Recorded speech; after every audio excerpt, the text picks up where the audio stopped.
How to change your birthday if under 13 on Roblox.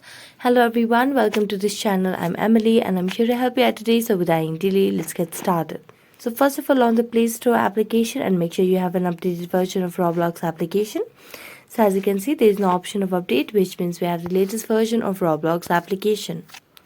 So just tap on play, and as you tap on play, it will take us to the user interface of Roblox application. So make sure you have logged into your account on Roblox application itself.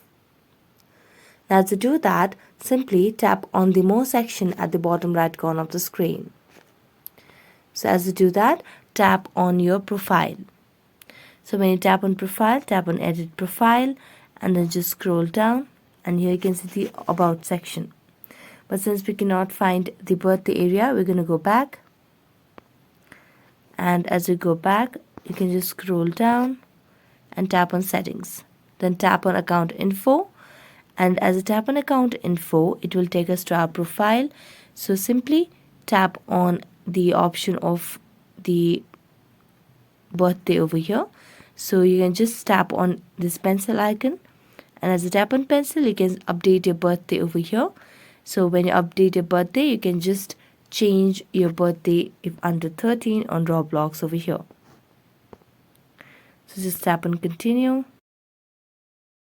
And after verifying, you're good to go. So that's it. Thank you so much for watching this video. See you next time.